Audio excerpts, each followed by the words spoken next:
Watch this. The secret to consistent loops isn't resetting to your starting position. It's this loose tight circular recovery most players never feel. Let's talk about recovery, specifically circular recovery versus resetting in place. If you swing up and then bring the racket straight back down the same path, that's resetting in place. But after studying this and discussing it with my father, I realized that a circular recovery is actually better for looping. Why? Because it lets you stay relaxed. Watch, if you just pump the racket back and forth in a straight line, after a few swings you start to drift off course. The arm stays tense the whole time. Watch my arm. I finish the loop, let the hand relax and drop in a small circle, then rise again into the next swing. Relax, then accelerate. Relax, then accelerate. See the rhythm? Every single backswing in this circular path is loose. The arm is soft, the wrist is soft, the shoulder is soft. Then right at contact, one sharp burst of tension. Loose tight, loose tight, loose tight. That's the whole secret. Watch closely. Can you see the difference between the backswing state and the contact state? During the backswing, everything hangs. During the strike, everything fires. Then immediately back to loose again. This alternation between relaxation and explosion is the most important thing about the loop. It's what separates a reliable stroke from one that breaks down under pressure.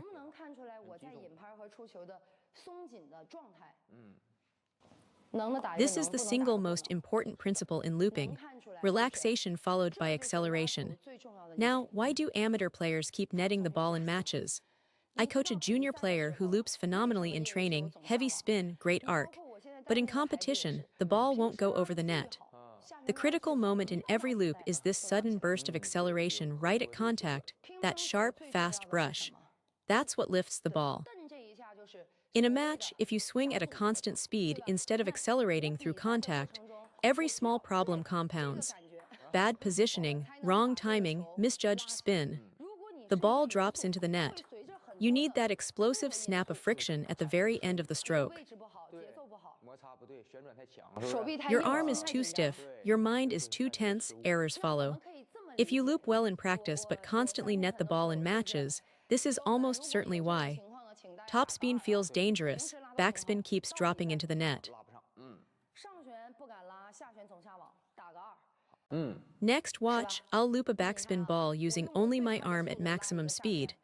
That's the fastest my arm alone can go. Now watch the second way. I use my whole body. See the difference.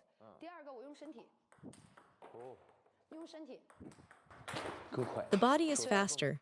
Think about it, your arm is connected to your body. If you swing with just your arm while your torso stays still, that's like a small horse trying to pull a heavy cart with the brakes on. The body is dead weight dragging against you. Your arm wants to accelerate, wants to generate power, but the stationary torso is anchoring it, holding it back. That's exactly what it feels like. This is why we keep emphasizing the body. The stroke has to be completed as one integrated unit.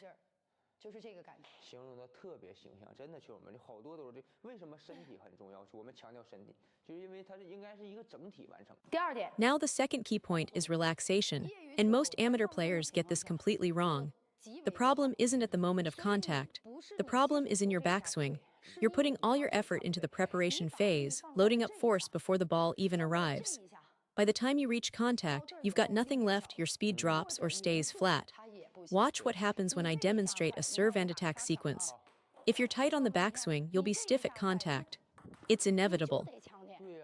The same applies to the backhand. Watch, after the serve, if my backswing is already tense, my whole stroke is locked up. How can you generate quality when you've already spent your energy before the ball gets there? The backswing must be where you save your effort, not spend it. Can we not muscle it so much? The backswing should be relaxed and gradual, matching your opponent's rhythm. Watch, I serve, then I read where the return is going. Look at my forehand side. Notice how I sync with my opponent's tempo. If they push this slowly and you lunge in with force, you'll be completely out of position. The ball hasn't even arrived yet. This is the problem 90% of players face right now. The timing is off, and the backswing carries way too much effort. You net the ball because all that forward force turns into collision instead of friction. Your hand becomes a rigid stick. How can you generate any friction like that? How can you brush the ball? Now the second point, how loose you actually are during the backswing. Many players tighten up because they're afraid they won't lift the ball. Let me show you 3 checkpoints for a truly relaxed backswing. First, the shoulder. If your shoulder rides high, it's always tense. Drop the shoulder low, that's where relaxation lives. Second, the elbow. If your elbow is lifted and propped out, you're locked up.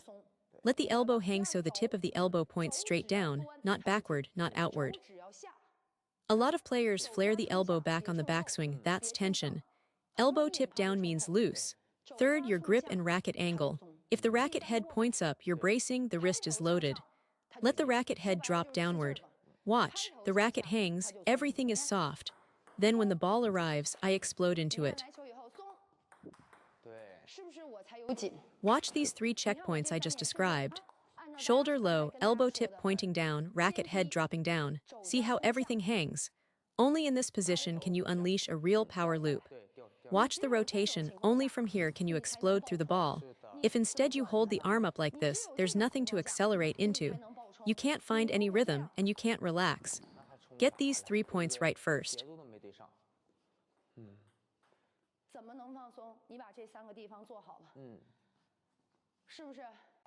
On any forehand backswing, the shoulder must stay low. The elbow tip points down, never backward. Let the racket head drop, it has to drop. Even when you come up to loop, keep that drop. Watch this demonstration. Don't set up like this with everything raised. Instead, set up like this, shoulder low, elbow down.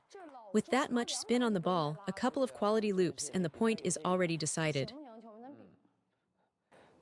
At that angle, how can you possibly create friction? You can't, the stroke is already finished before contact. Most recreational players share the same fault. One glance and you see the shoulder is high, the elbow is jammed up, the wrist is high. Shoulder high, elbow high, wrist high, the 3 highs. We need to bring all 3 down. Lower them, and only then can the stroke work properly. Think about a crucial topspin loop at 9 all. The moment tension creeps in, your hand locks up and you lose all friction instantly. Even when you do everything right, looping heavy backspin is still difficult. Now imagine doing it with a stiff, raised setup. The ball has no... Exactly, a tense setup makes it even harder to lift the ball. Now, let's talk about the backswing itself. We haven't even gotten to the acceleration phase yet, but these details matter enormously, especially for newer players, because they're common mistakes that rarely get explained clearly. Here's the key principle. Your backswing height must match the incoming ball's height. Watch, my partner pushes a low ball. If the push comes in this low, I can't set up at the same height and expect to lift it. I need to get below the ball to loop it up. If the push is half high, then my backswing should be roughly level with it. Match the ball's height during the backswing. Only then can I actually catch and lift this ball. If the push is loaded with backspin and my racket starts behind and below it, that's incredibly difficult to loop. And if it's a no-spin push and I'm still down low with an open face, I'll launch it off the end. That mismatch is exactly where errors come from. So remember, adjust your backswing height to match the height of the incoming ball. Second, adjust your racket angle to match the spin. When the ball carries heavy backspin, open the racket face just slightly. Think of a clock, moving from 2 o'clock to about 2:30. Just a small adjustment. For recreational players, that little bit of extra openness handles the extra spin. When the ball isn't very spinny, close the face back down to about 1:30. These adjustments are subtle but essential. And here's the critical point. You make these changes during the backswing, not at the moment of contact. Read the spin early, set your angle as you draw the racket back, and commit. I read no spin, so during the backswing I set the face to 1:30 slightly closed. I read heavy backspin, so during the backswing I opened to 2:30. See the adjustment. Get this right and your success rate against backspin will jump dramatically. And against topspin the racket angle matters even more. If you can't close the face in time, the ball flies off immediately. The ball is so light that even a small angle error produces an instant miss. Set your racket angle during the backswing, every single time.